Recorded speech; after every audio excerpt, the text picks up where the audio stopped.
Audiolibros Biblioteca 2. Presenta Don Quijote de la Mancha.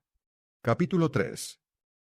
En esto descubrieron 30 o 40 molinos de viento que hay en aquel campo, y así como Don Quijote los vio, dijo a su escudero: «La ventura va guiando nuestras cosas mejor de lo que acertáramos a desear, porque ves allí, amigo Sancho Panza, donde se descubren 30 o pocos más desaforados gigantes, con quien pienso hacer batalla y quitarles a todos las vidas, con cuyos despojos comenzaremos a enriquecer, que esta es buena guerra, y es gran servicio de Dios quitar tan mala simiente de sobre la faz de la tierra». «¿Qué gigantes?», dijo Sancho Panza. «Aquellos que allí ves», respondió su amo, «de los brazos largos, que los suelen tener algunos de casi 2 leguas». «Mire vuestra merced», respondió Sancho, «que aquellos que allí se parecen no son gigantes, sino molinos de viento, y lo que en ellos parecen brazos son las aspas, que volteadas del viento hacen andar la piedra del molino». «Bien parece», respondió Don Quijote, «que no estás cursado en esto de las aventuras. Ellos son gigantes, y si tienes miedo, quítate de ahí, y ponte en oración en el espacio, que yo voy a entrar con ellos en fiera y desigual batalla». Y, diciendo esto, dio de espuelas a su caballo Rocinante, sin atender a las voces que su escudero Sancho le daba, advirtiéndole que, sin duda alguna, eran molinos de viento, y no gigantes, aquellos que iba a acometer. Pero él iba tan puesto en que eran gigantes, que ni oía las voces de su escudero Sancho, ni echaba de ver, aunque estaba ya bien cerca, lo que eran. Antes iba diciendo en voces altas: «Non fullades, cobardes y viles criaturas, que un solo caballero es el que os acomete». Levantóse en esto un poco de viento, y las grandes aspas comenzaron a moverse, lo cual, visto por Don Quijote, dijo: «Pues aunque mováis más brazos que los del gigante Briareo, me lo habéis de pagar».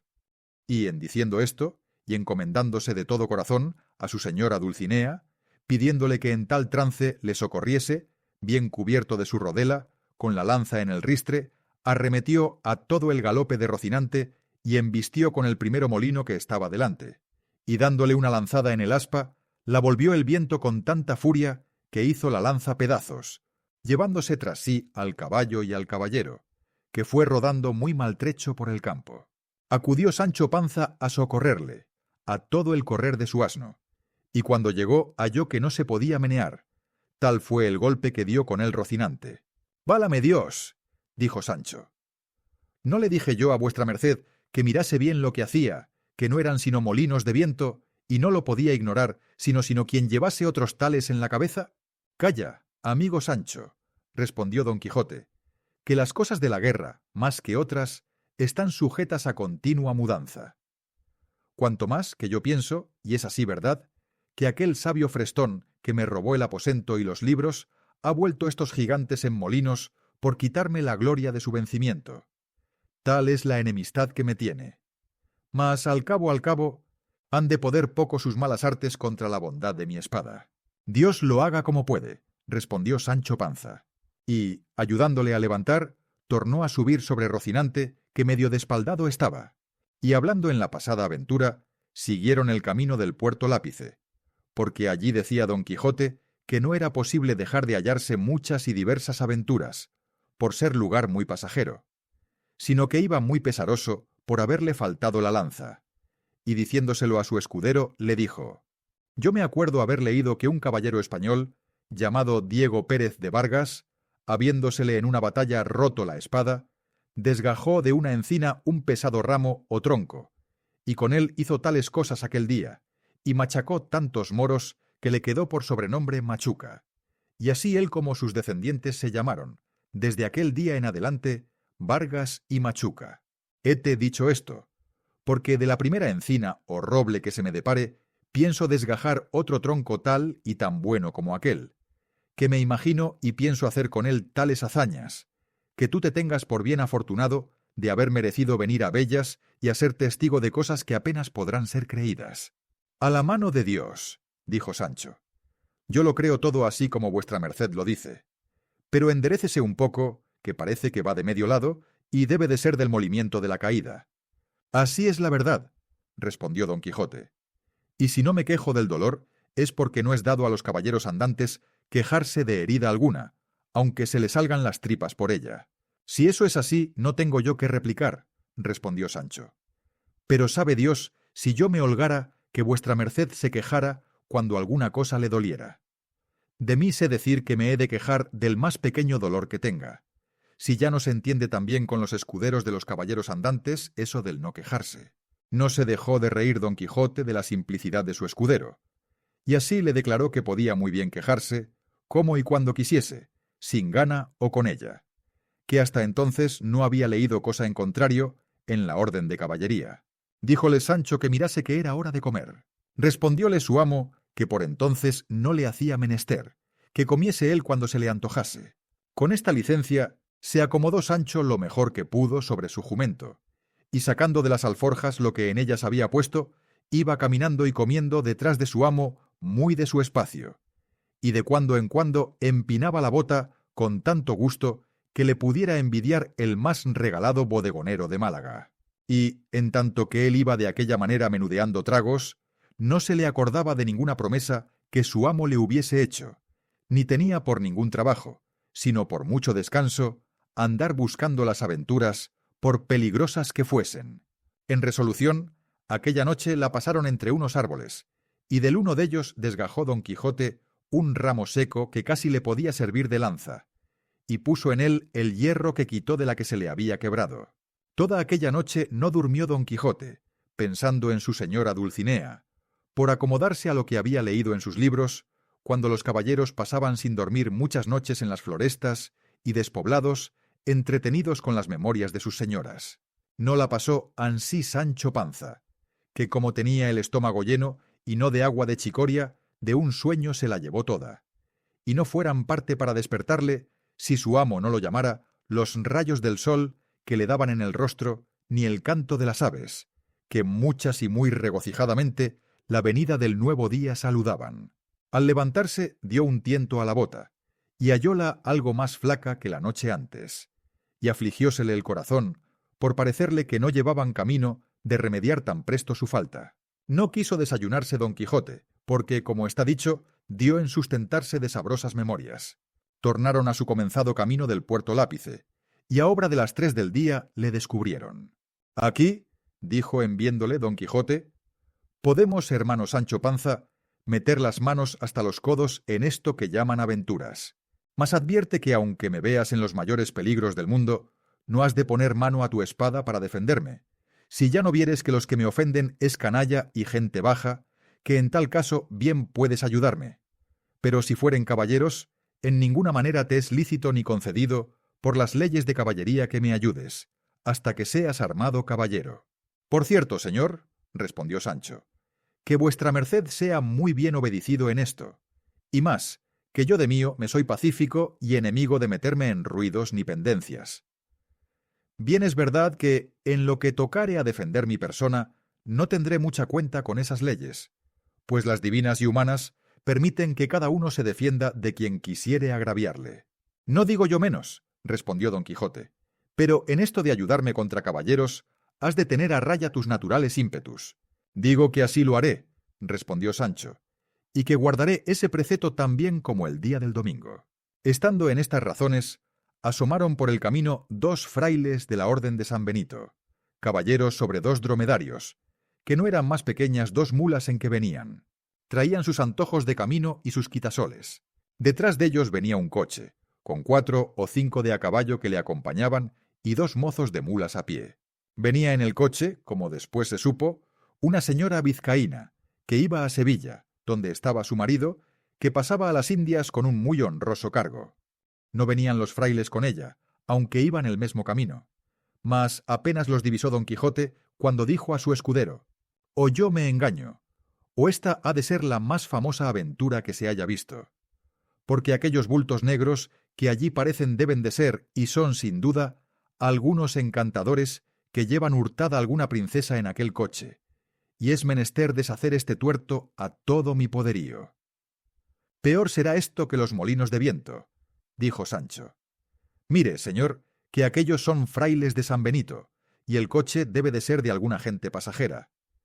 Mire que digo que mire bien lo que hace, no sea el diablo que le engañe». «Ya te he dicho, Sancho», respondió Don Quijote, que sabes poco de achaque de aventuras. Lo que yo digo es verdad, y ahora lo verás. Y diciendo esto, se adelantó y se puso en la mitad del camino por donde los frailes venían.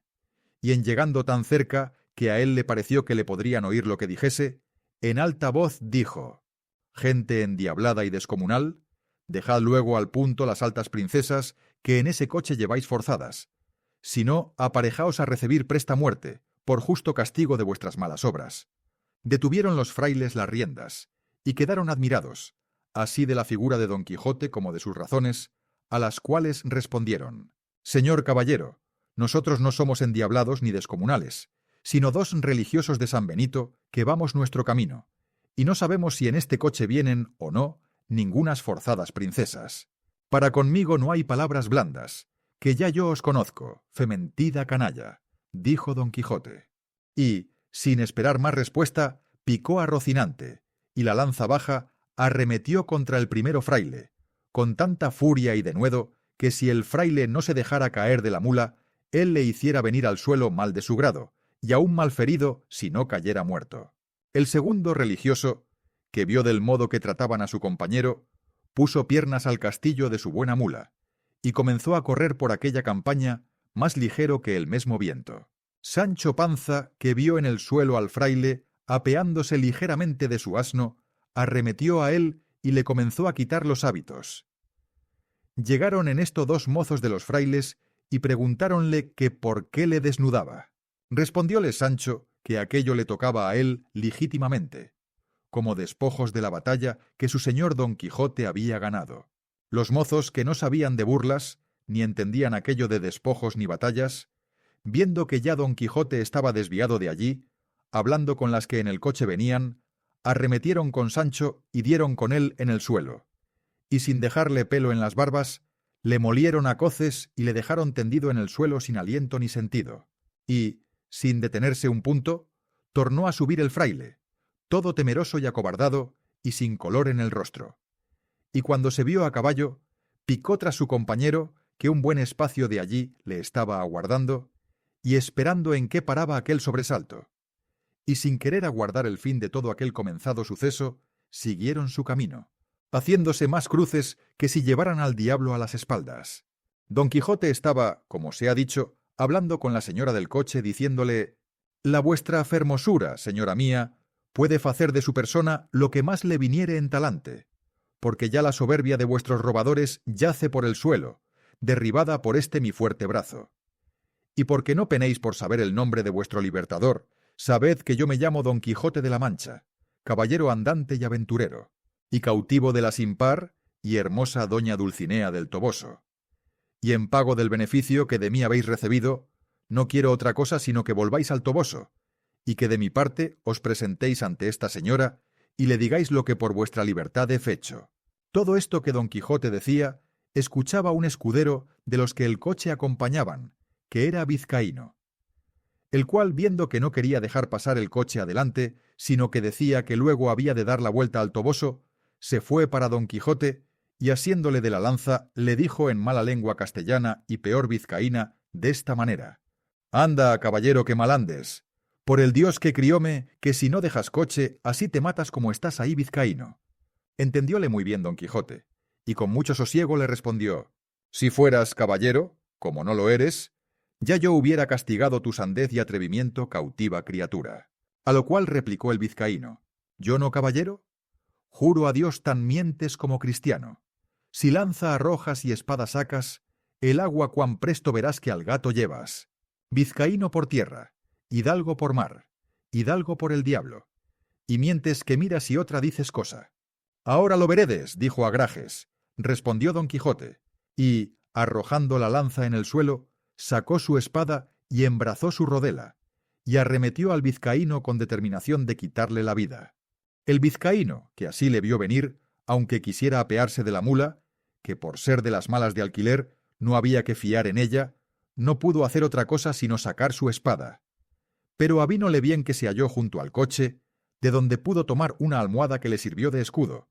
y luego se fueron el uno para el otro, como si fueran dos mortales enemigos. La demás gente quisiera ponerlos en paz, mas no pudo, porque decía el vizcaíno, en sus mal trabadas razones, que si no le dejaban acabar su batalla, que él mismo había de matar a su ama y a toda la gente que se lo estorbase. La señora del coche, admirada y temerosa de lo que veía, hizo al cochero que se desviase de allí algún poco, y desde lejos se puso a mirar la rigurosa contienda, en el discurso de la cual dio el vizcaíno una gran cuchillada a Don Quijote encima de un hombro, por encima de la rodela, que a dársela sin defensa le abriera hasta la cintura. Don Quijote, que sintió la pesadumbre de aquel desaforado golpe, dio una gran voz diciendo: «Oh señora de mi alma, Dulcinea, flor de la fermosura, socorred a este vuestro caballero, que por satisfacer a la vuestra mucha bondad, en este riguroso trance se halla». El decir esto, y el apretar la espada, y el cubrirse bien de su rodela, y el arremeter al vizcaíno, todo fue en un tiempo, llevando determinación de aventurarlo todo a la de un golpe solo. El vizcaíno, que así le vio venir contra él, bien entendió por su denuedo su coraje, y determinó de hacer lo mesmo que Don Quijote. Y así le aguardó bien cubierto de su almohada, sin poder rodear la mula a una ni a otra parte, que ya de puro cansada, y no hecha a semejantes niñerías, no podía dar un paso. Venía, pues, como se ha dicho, Don Quijote contra el cauto vizcaíno, con la espada en alto, con determinación de abrirle por medio, y el vizcaíno le aguardaba ansimesmo, levantada la espada y aforrado con su almohada. Y todos los circunstantes estaban temerosos y colgados de lo que había de suceder de aquellos tamaños golpes con que se amenazaban. Y la señora del coche y las demás criadas suyas estaban haciendo 1000 votos y ofrecimientos a todas las imágenes y casas de devoción de España,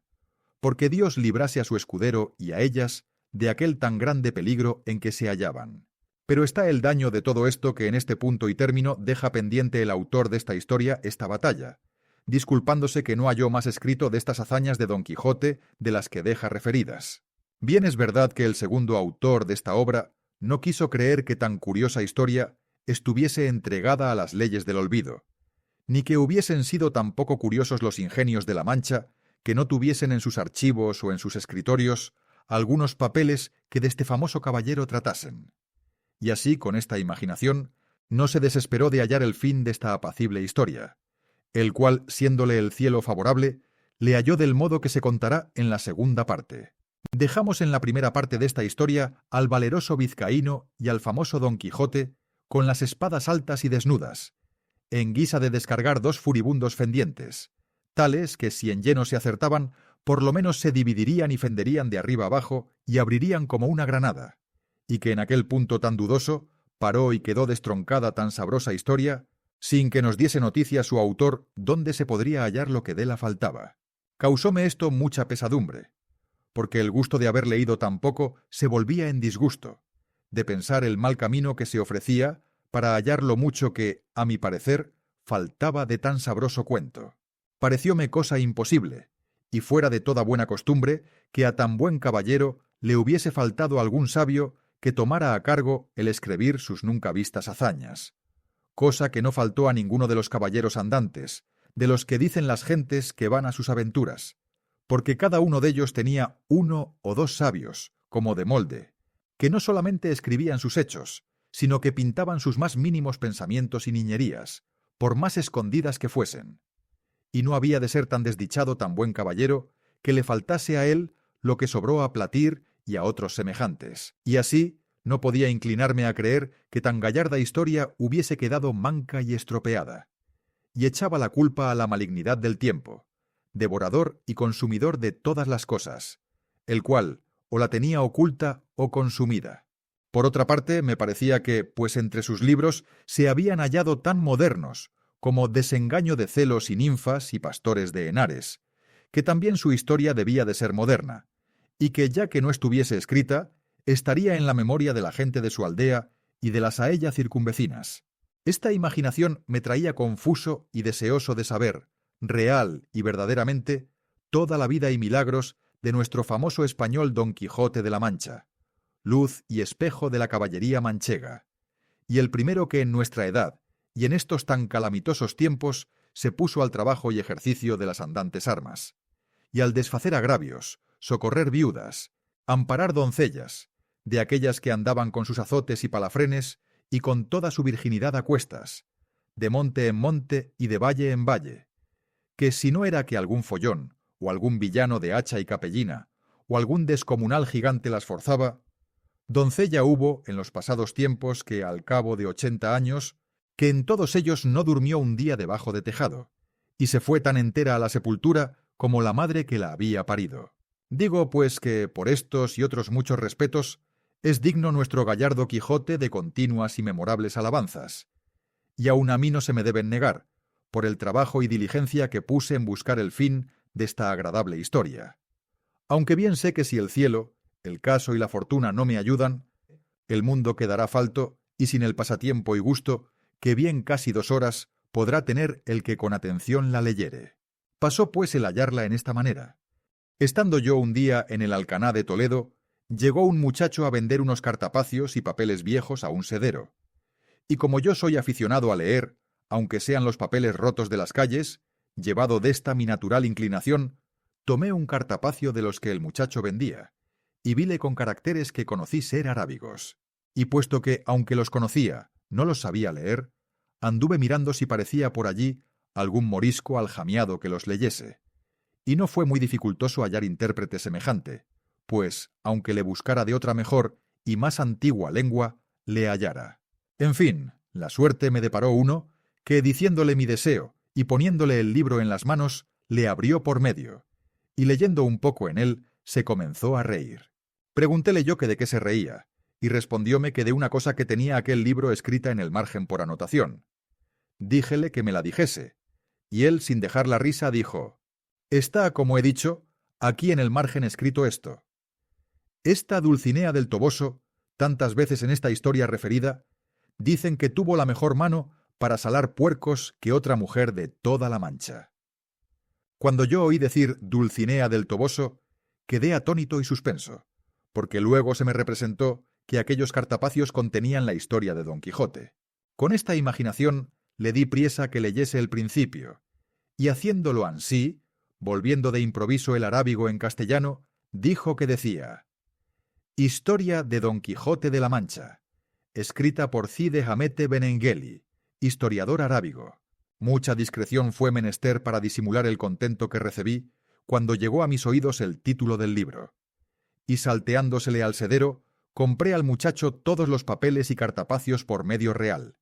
que si él tuviera discreción y supiera lo que yo los deseaba, bien se pudiera prometer y llevar más de 6 reales de la compra.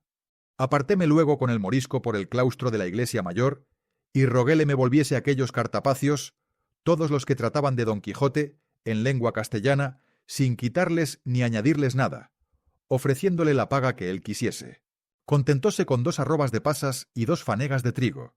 y prometió de traducirlos bien y fielmente y con mucha brevedad. Pero yo, por facilitar más el negocio y por no dejar de la mano tan buen hallazgo, le truje a mi casa, donde en poco más de mes y medio la tradujo toda, del mismo modo que aquí se refiere. Estaba en el primero cartapacio, pintada muy al natural, la batalla de Don Quijote con el vizcaíno, puestos en la misma postura que la historia cuenta, levantadas las espadas, el uno cubierto de su rodela, el otro de la almohada, y la mula del vizcaíno tan al vivo, que estaba mostrando ser de alquiler a tiro de ballesta. Tenía a los pies escrito el vizcaíno un título que decía: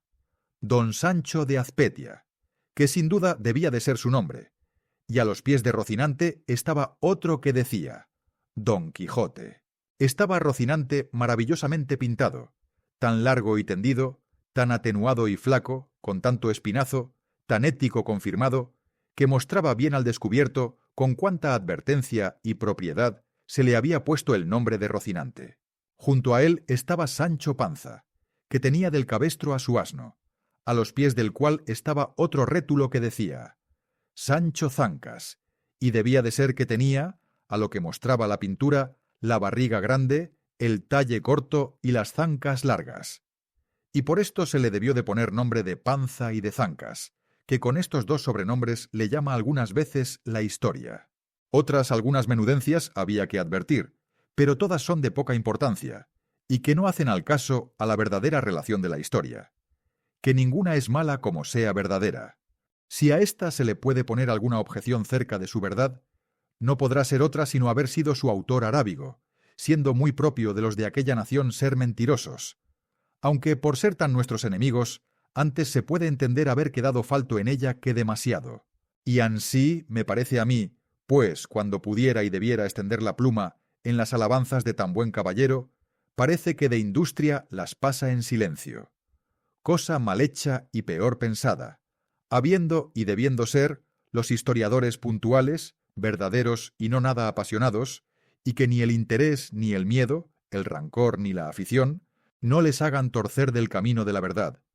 cuya madre es la historia, émula del tiempo, depósito de las acciones, testigo de lo pasado, ejemplo y aviso de lo presente,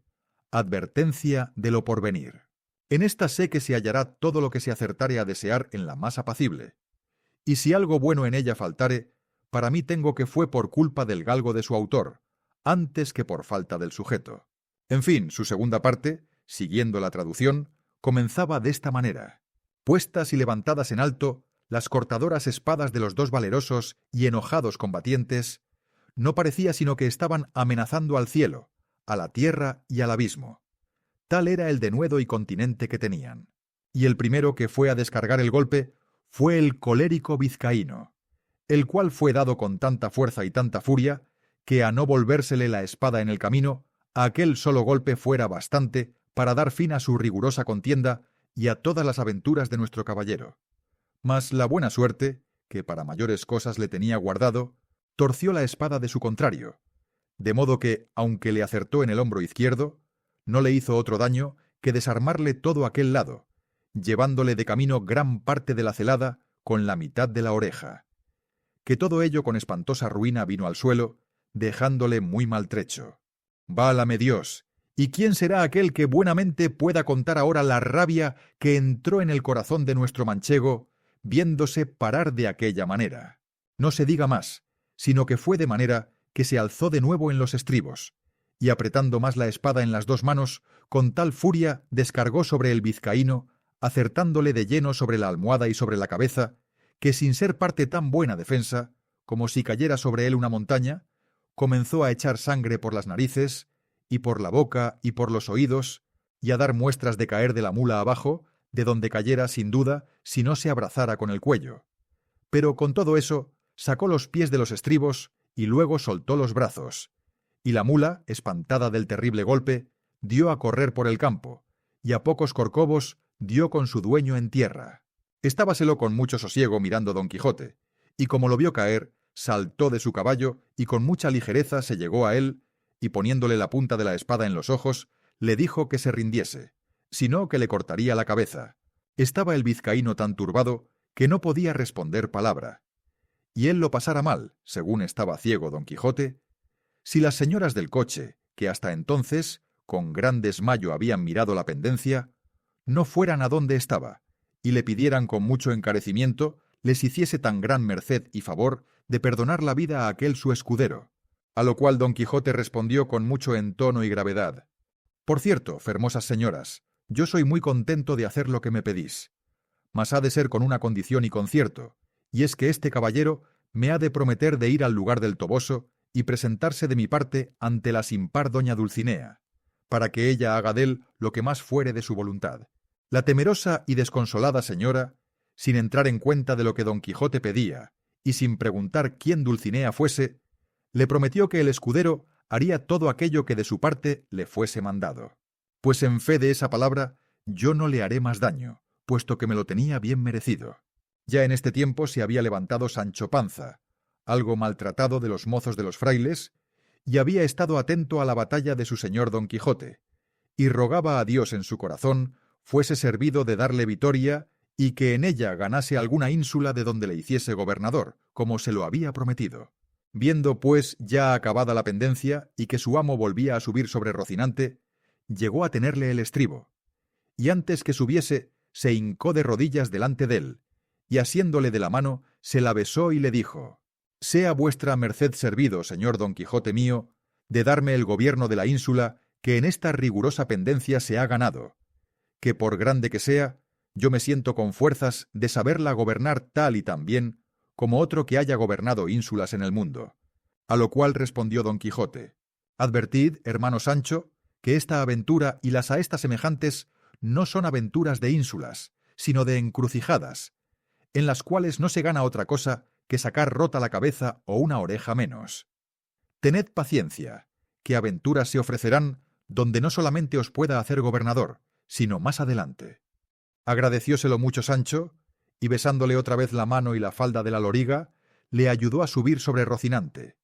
Y él subió sobre su asno y comenzó a seguir a su señor, que a paso tirado, sin despedirse ni hablar más con las del coche, se entró por un bosque que allí junto estaba. Seguíale Sancho a todo el trote de su jumento, pero caminaba tanto Rocinante que, viéndose quedar atrás, le fue forzoso dar voces a su amo que se aguardase.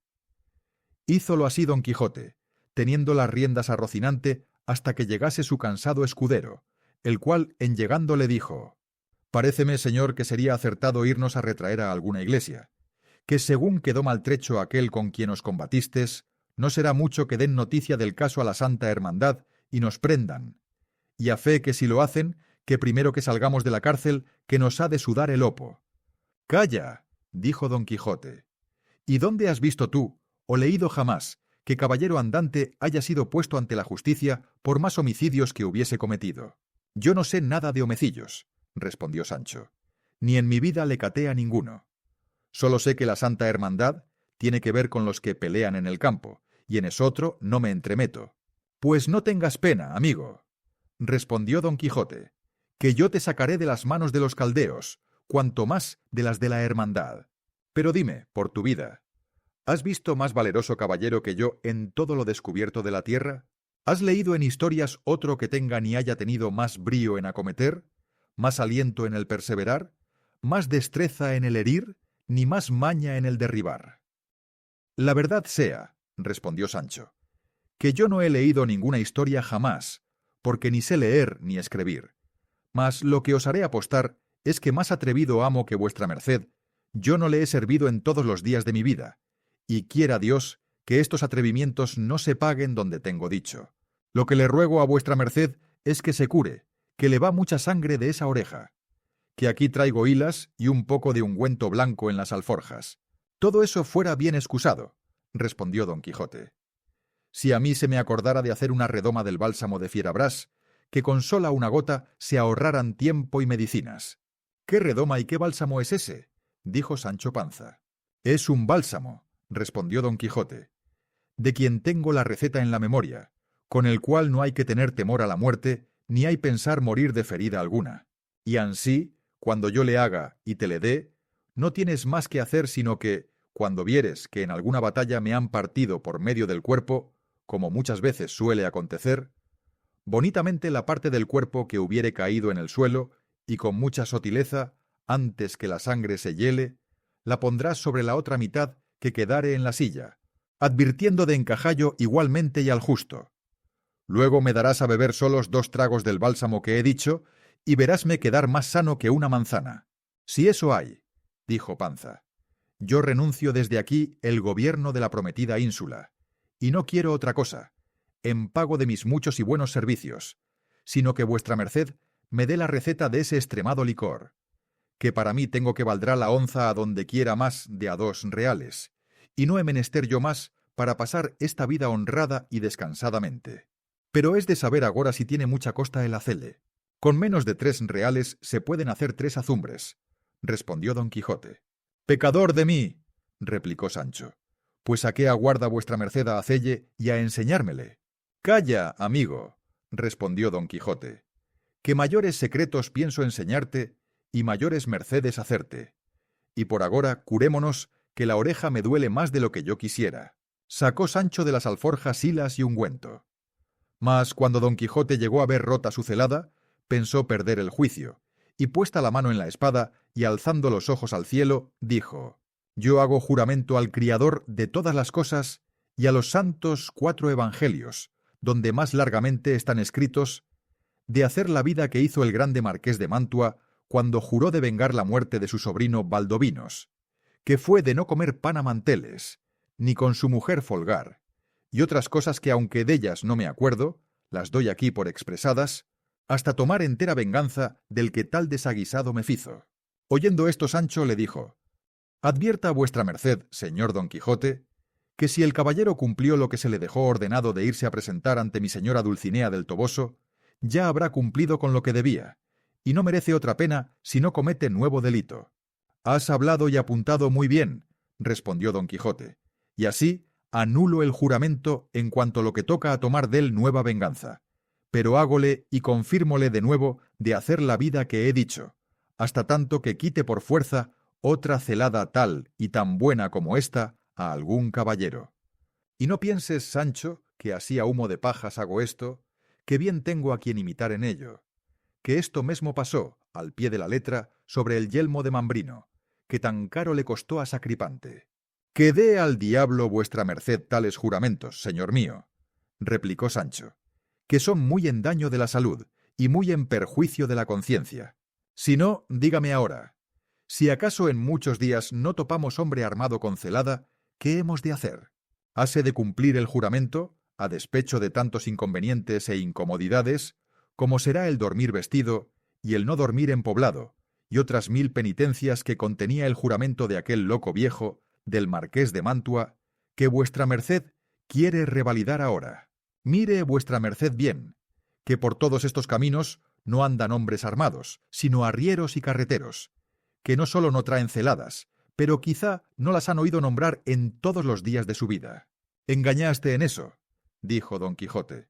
porque no habremos estado 2 horas por estas encrucijadas, cuando veamos más armados que los que vinieron sobre Albraca a la conquista de Angélica la Bella. —Alto, pues, sea ansí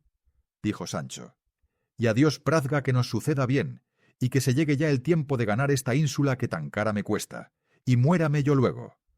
Ya te he dicho, Sancho, que no te dé eso cuidado alguno, que cuando faltare ínsula, ahí está el reino de Dinamarca o el de Soliadisa, que te vendrán como anillo al dedo, y más que por ser en tierra firme te debes más alegrar. Pero dejemos esto para su tiempo, y mira si traes algo en esas alforjas que comamos, porque vamos luego en busca de algún castillo donde alojemos esta noche y hagamos el bálsamo que te he dicho,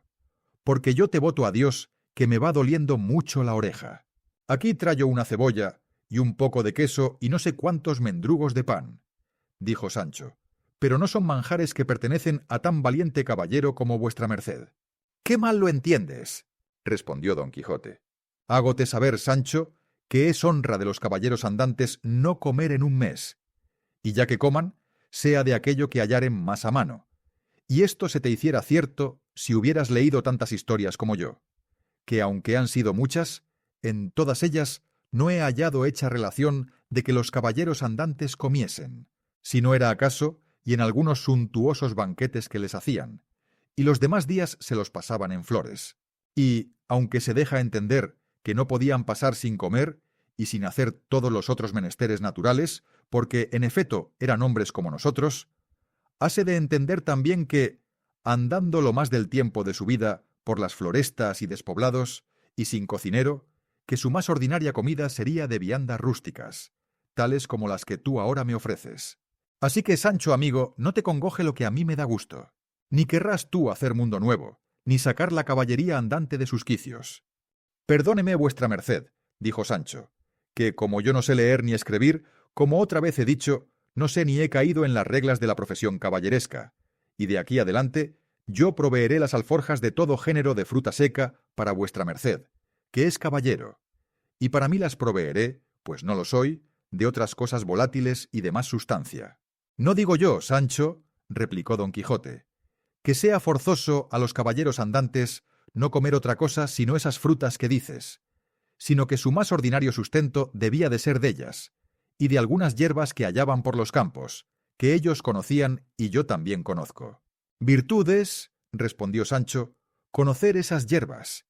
que según yo me voy imaginando, algún día será menester usar de ese conocimiento. Y sacando en esto lo que dijo que traía, comieron los dos en buena paz y compañía. Pero, deseosos de buscar dónde alojar aquella noche, acabaron con mucha brevedad su pobre y seca comida. Subieron luego a caballo, y diéronse priesa por llegar a poblado antes que anocheciese. Pero faltóles el sol, y la esperanza de alcanzar lo que deseaban, junto a unas chozas de unos cabreros, y así determinaron de pasarla allí. Que cuanto fue de pesadumbre para Sancho no llegar a poblado, Fue de contento para su amo dormirla al cielo descubierto, por parecerle que cada vez que esto le sucedía, era hacer un acto posesivo que facilitaba la prueba de su caballería. Fue recogido de los cabreros con buen ánimo, y habiendo Sancho, lo mejor que pudo, acomodado a Rocinante y a su jumento, se fue tras el olor que despedían de sí ciertos tasajos de cabra que hirviendo al fuego en un caldero estaban. Y aunque él quisiera en aquel mismo punto ver si estaban en sazón de trasladarlos del caldero al estómago, lo dejó de hacer, porque los cabreros los quitaron del fuego, y tendiendo por el suelo unas pieles de ovejas, aderezaron con mucha priesa su rústica mesa y convidaron a los dos, con muestras de muy buena voluntad, con lo que tenían. Sentáronse a la redonda de las pieles 6 de ellos, que eran los que en la majada había, habiendo primero con groseras ceremonias rogado a Don Quijote que se sentase sobre un dornajo que vuelto del revés le pusieron. Sentóse Don Quijote, y quedábase Sancho en pie para servirle la copa, que era hecha de cuerno. Viéndole en pie su amo le dijo: «Porque veas, Sancho, el bien que en sí encierra la andante caballería, y cuán a pique están los que en cualquiera ministerio della se ejercitan de venir brevemente a ser honrados y estimados del mundo, quiero que aquí a mi lado y en compañía desta buena gente te sientes, y que seas una mesma cosa conmigo, que soy tu amo y natural señor, que comas en mi plato y bebas por donde yo bebiere. Porque de la caballería andante se puede decir lo mesmo que del amor se dice, que todas las cosas iguala». «Gran merced», dijo Sancho, «pero sé decir a vuestra merced que como yo tuviese bien de comer, tan bien y mejor me lo comería en pie y a mis solas como sentado a par de un emperador, y aún, si va a decir verdad, mucho mejor me sabe lo que como en mi rincón, sin melindres ni respetos, aunque sea pan y cebolla, que los gallipavos de otras mesas, donde me sea forzoso mascar despacio, beber poco, limpiarme a menudo, no estornudar ni toser si me viene gana, ni hacer otras cosas que la soledad y la libertad traen consigo. Ansí que, señor mío, estas honras que vuestra merced quiere darme por ser ministro y adherente de la caballería andante, como lo soy siendo escudero de vuestra merced, conviértalas en otras cosas que me sean de más cómodo y provecho, que éstas, aunque las doy por bien recebidas, las renuncio para desde aquí al fin del mundo. Con todo eso te has de sentar, porque a quien se humilla, Dios le ensalza. Y asiéndole por el brazo, le forzó a que junto de él se sentase. No entendían los cabreros aquella jerigonza de escuderos y de caballeros andantes, y no hacían otra cosa que comer y callar, y mirar a sus huéspedes, que, con mucho donaire y gana, embaulaban tasajo como el puño. Acabado el servicio de carne, tendieron sobre las zaleas gran cantidad de bellotas avellanadas, y juntamente pusieron un medio queso, más duro que si fuera hecho de argamasa. No estaba, en esto, ocioso el cuerno, porque andaba a la redonda tan a menudo, ya lleno, ya vacío como arcaduz de noria, que con facilidad vació un zaque de 2 que estaban de manifiesto. Después que Don Quijote hubo bien satisfecho su estómago, tomó un puño de bellotas en la mano y mirándolas atentamente, soltó la voz a semejantes razones. «Dichosa edad y siglos dichosos, aquellos a quien los antiguos pusieron nombre de dorados, y no porque en ellos el oro, que en esta nuestra edad de hierro tanto se estima, se alcanzase en aquella venturosa sin fatiga alguna, sino porque entonces los que en ella vivían ignoraban estas 2 palabras de tuyo y mío. Eran en aquella santa edad todas las cosas comunes. A nadie le era necesario, para alcanzar su ordinario sustento, tomar otro trabajo que alzar la mano y alcanzarle de las robustas encinas, que liberalmente les estaban convidando con su dulce y sazonado fruto. Las claras fuentes y corrientes ríos, en magnífica abundancia, sabrosas y transparentes aguas les ofrecían. En las quiebras de las peñas y en lo hueco de los árboles, formaban su república las solícitas y discretas abejas, ofreciendo a cualquiera mano, sin interés alguno, la fértil cosecha de su dulcísimo trabajo. Los valientes alcornoques despedían de sí, sin otro artificio que el de su cortesía, sus anchas y livianas cortezas, con que se comenzaron a cubrir las casas sobre rústicas estacas sustentadas, no más que para defensa de las inclemencias del cielo. Todo era paz entonces, todo amistad, todo concordia. Aún no se había atrevido la pesada reja del corvo arado a abrir, ni visitar las entrañas piadosas de nuestra primera madre, que ella, sin ser forzada, Ofrecía por todas las partes de su fértil y espacioso seno, lo que pudiese hartar, sustentar y deleitar a los hijos que entonces la poseían. Entonces sí que andaban las simples y hermosas zagalejas de valle en valle y de otero, en trenza y en cabello, sin más vestidos de aquellos que eran menester para cubrir honestamente lo que la honestidad quiere y ha querido siempre que se cubra. Y no eran sus adornos de los que ahora se usan, a quien la púrpura de Tiro y la por tantos modos martirizada seda encarecen, sino de algunas hojas verdes de lampazos y yedra entretejidas, con lo que quizá iban tan pomposas y compuestas como van agora nuestras cortesanas, con las raras y peregrinas invenciones que la curiosidad ociosa les ha mostrado. Entonces se decoraban los concetos amorosos del alma simple y sencillamente, del mismo modo y manera que ella los concebía, sin buscar artificioso rodeo de palabras para encarecerlos. No había la fraude, el engaño ni la malicia mezcládose con la verdad y llaneza. La justicia se estaba en sus propios términos, sin que la osasen turbar ni ofender los del favor y los del interese, que tanto ahora la menoscaban, turban y persiguen. La ley del encaje aún no se había sentado en el entendimiento del juez, porque entonces no había qué juzgar, ni quién fuese juzgado. Las doncellas y la honestidad andaban, como tengo dicho, por donde quiera, sola y señora, sin temor que la ajena desenvoltura y lascivo intento le menoscabasen, y su perdición nacía de su gusto y propia voluntad. Y agora, en estos nuestros detestables siglos, no está segura ninguna, aunque la oculte y cierre otro nuevo laberinto como el de Creta, porque allí, por los resquicios o por el aire, con el celo de la maldita solicitud, se les entra la amorosa pestilencia y les hace dar con todo su recogimiento al traste, para cuya seguridad, andando más los tiempos y creciendo más la malicia, se instituyó la orden de los caballeros andantes, para defender las doncellas, amparar las viudas y socorrer a los huérfanos y a los menesterosos. De esta orden soy yo, hermanos cabreros, a quien agradezco el gasaje y buen acogimiento que hacéis a mí y a mi escudero, que aunque por ley natural están todos los que viven obligados a favorecer a los caballeros andantes, todavía, por saber que sin saber vosotros esta obligación me acogistes y regalastes, es razón que, con la voluntad a mí posible, os agradezca la vuestra. Toda esta larga arenga, que se pudiera muy bien excusar,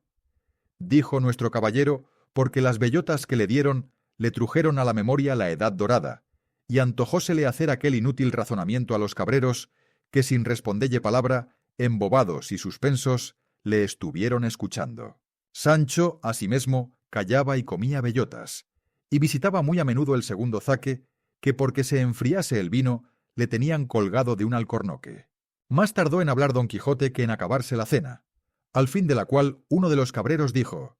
«Para que con más veras pueda vuestra merced decir, señor caballero andante, que le agasajamos con prompta y buena voluntad, queremos darle solaz y contento con hacer que cante un compañero nuestro que no tardará mucho en estar aquí, el cual es un zagal muy entendido y muy enamorado, y que sobre todo sabe leer y escribir y es músico de un rabel, que no hay más que desear». Apenas había el cabrero acabado de decir esto, cuando llegó a sus oídos el son del rabel, y de allí a poco llegó el que le tañía, que era un mozo de hasta 22 años, de muy buena gracia. Preguntáronle sus compañeros si había cenado, y respondiendo que sí, el que había hecho los ofrecimientos le dijo: «De esa manera, Antonio, bien podrás hacernos placer de cantar un poco, porque ve a este señor huésped que tenemos quien, también por los montes y selvas, hay quien sepa de música. Hémosle dicho tus buenas habilidades, y deseamos que las muestres y nos saques verdaderos. Y así te ruego por tu vida que te sientes y cantes el romance de tus amores que te compuso el beneficiado tu tío, que en el pueblo ha parecido muy bien». «Que me place», respondió el mozo, y, sin hacerse más de rogar, se sentó en el tronco de una desmochada encina, y templando su rabel, de allí a poco, con muy buena gracia, comenzó a cantar, diciendo de esta manera: «Antonio, yo sé, Olalla, que me adoras, puesto que no me lo has dicho ni aun con los ojos siquiera, mudas lenguas de amoríos, porque sé que eres sabida, en que me quieres me afirmo, que nunca fue desdichado amor que fue conocido. Bien es verdad que tal vez, Olalla, me has dado indicio que tienes de bronce el alma y el blanco pecho de risco. Más allá entre tus reproches y honestísimos desvíos, tal vez la esperanza muestra la orilla de su vestido. Abalánzase al señuelo mi fe, que nunca ha podido, ni menguar por no llamado, ni crecer por escogido. Si el amor es cortesía, de la que tienes colijo que el fin de mis esperanzas ha de ser cual imagino. Y si son servicios parte de hacer un pecho benigno, algunos de los que he hecho fortalecen mi partido. Porque si has mirado en ello, más de una vez habrás visto que me he vestido en los lunes lo que me honraba el domingo. Como el amor y la gala andan un mesmo camino, en todo tiempo a tus ojos quise mostrarme polido. Dejo el bailar por tu causa, ni las músicas te pinto que has escuchado a deshoras y al canto del gallo primo. No cuento las alabanzas que de tu belleza he dicho, que aunque verdaderas, hacen ser yo de algunas malquisto. Teresa del Berrocal, yo alabándote, me dijo: tal piensa que adora a un ángel, y viene a adorar a un gimio, merced a los muchos dijes y a los cabellos postizos, y a hipócritas hermosuras, que engañan al amor mismo. Desmentíla y enojóse, volvió por ella su primo. Desafióme, y ya sabes lo que yo hice, y él hizo. No te quiero yo a montón, ni te pretendo y te sirvo por lo de Barraganía, que más bueno es mi designio. Coyundas tiene la iglesia que son lazadas de sirgo. Pon tú el cuello en la gamella, verás cómo pongo el mío. Donde no desde aquí juro, por el santo más bendito, de no salir de estas sierras sino para capuchino. Con esto dio el cabrero fin a su canto, y aunque Don Quijote le rogó que algo más cantase, no lo consintió Sancho Panza, porque estaba más para dormir que para oír canciones. Y ansí dijo a su amo: bien puede vuestra merced acomodarse desde luego a donde ha de posar esta noche, que el trabajo que estos buenos hombres tienen todo el día no permite que pasen las noches cantando. Ya te entiendo, Sancho, le respondió Don Quijote, que bien se me trasluce que las visitas del zaque piden más recompensa de sueño que de música. A todos nos sabe bien, bendito sea Dios, respondió Sancho. No lo niego, replicó Don Quijote, pero acomódate tú donde quisieres, que los de mi profesión mejor parecen velando que durmiendo. Pero con todo esto sería bien, Sancho, que me vuelvas a curar esta oreja, que me va doliendo más de lo que es menester. Hizo Sancho lo que se le mandaba, y viendo uno de los cabreros la herida, le dijo que no tuviese pena, que él pondría remedio con que fácilmente se sanase. Y, tomando algunas hojas de romero, de mucho que por allí había, las mascó y las mezcló con un poco de sal, y aplicándoselas a la oreja, se la vendó muy bien, asegurándole que no había menester otra medicina, y así fue la verdad.